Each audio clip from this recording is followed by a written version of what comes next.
Is being considered a loser really such a bad thing? It depends on how we judge.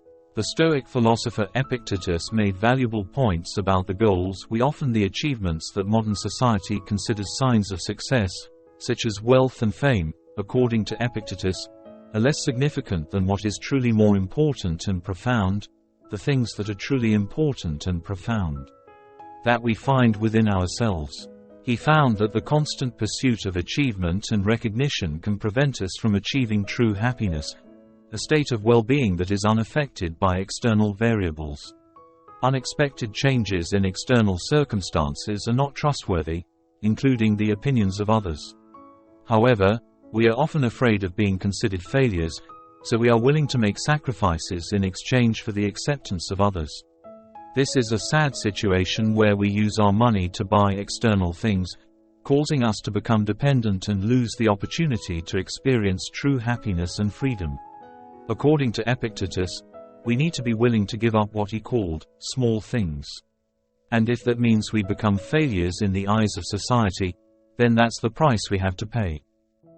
The video doesn't endorse neglecting oneself or self-harm. Quite the opposite, from the Stoic perspective. It provides a profound insight into Epictetus's philosophy, offering a fresh approach to defining true value in life and explaining the concept of being a loser, and why being seen as a loser isn't necessarily a bad thing. Additionally, the video introduces you to the book Stoicism for Inner Peace, a quality resource containing carefully selected works on maintaining tranquility and focus in daily life.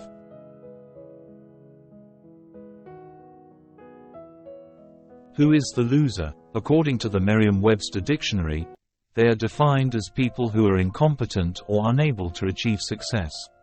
However, ability and success often depend on each person's perspective. To some, a person is considered capable, while to others, they may be considered incompetent.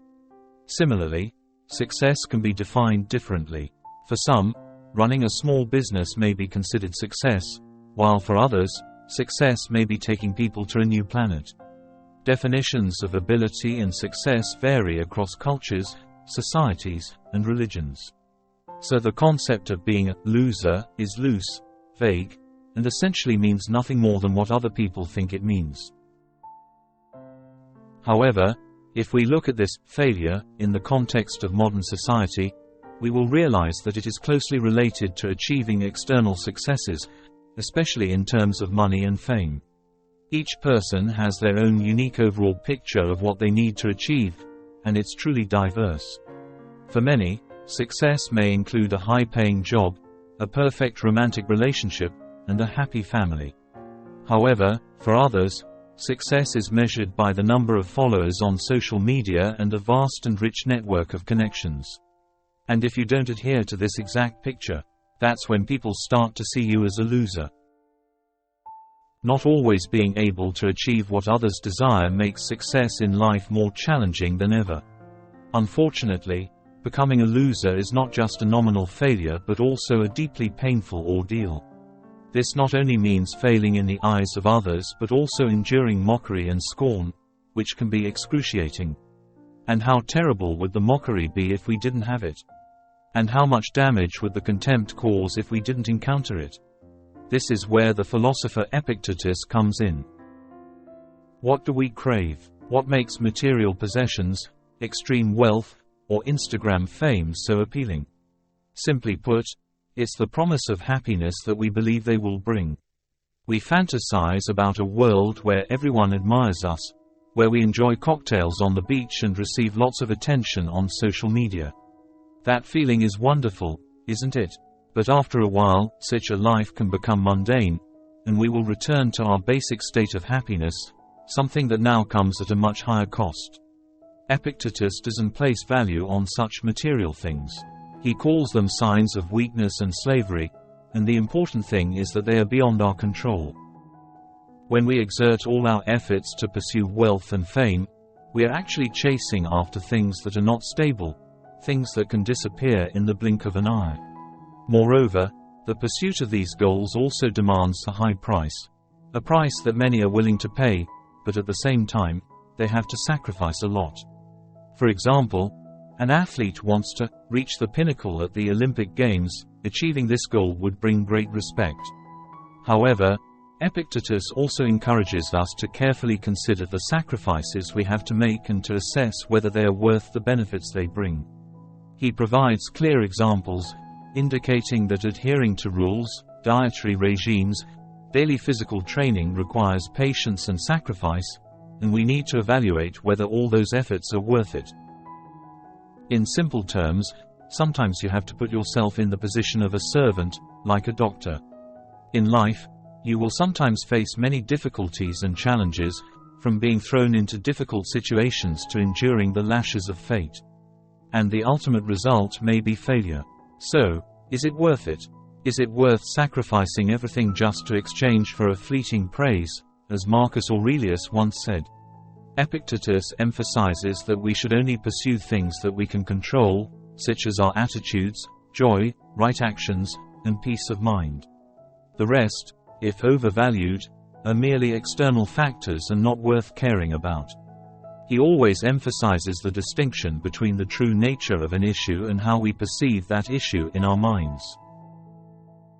For example, he shared with us the difference between how we perceive our loved ones and the true nature. While a man may consider his wife and children as important and special above all others, in reality, they are just human beings like everyone else. Their uniqueness exists only in our minds, through our judgments and evaluations, not inherently in themselves. We can apply this reasoning to every aspect of life.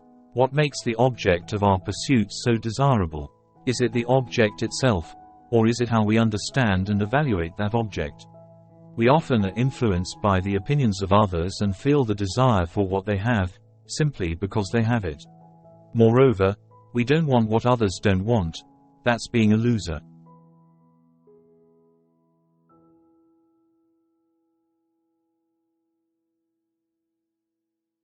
In summary, pursuing what the majority desires isn't always the right choice. Sometimes, it can bring satisfaction and joy, but other times, it can lead to trouble and unhappiness. Epictetus said that the state of happiness and personal freedom is paramount, and we must be willing to let go of obstacles to this state. This requires us to be cautious and vigilant in deciding whether we should pursue what others want or not. If we are deemed losers in the eyes of others, is there anything worse? Is it truly a fate of real unhappiness? Or is it just a regrettable circumstance when others label us as such? Imagine that we have enough to meet our basic needs, but our life becomes barren in every other aspect.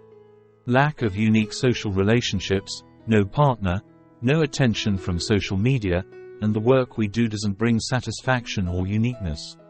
Therefore, people call us losers, implying that somehow we are inferior to those making these remarks. When being deemed lesser by others, the fear arises from it being a direct attack on the core aspects of oneself, the stories that each person tells about themselves. However, can one be truly deemed inferior based solely on the external circumstances they are facing? According to the philosophical perspective of Epictetus, factors like wealth or fame are not truly related to a person's capability. The quote goes, "These reasons are not connected. I am richer than you, so I am better than you. I am more eloquent than you, so I am better than you. The true connection is this: I am richer than you, so my assets are larger than yours. I am more eloquent than you, so my style is better than yours. But ultimately, you are not your possessions or your style." Sometimes, we have been willing to sacrifice our happiness and freedom just to be seen as enough in the eyes of the crowd, not as lesser. So, becoming a loser is not necessarily a bad thing. It's a part of life, a part of what we create. If we rely on praise from the public, fame, and others' evaluations, we will find that they are not truly reliable. These praises are often just passing, unworthy opinions, based on illusions and false appearances. They are not even within our control.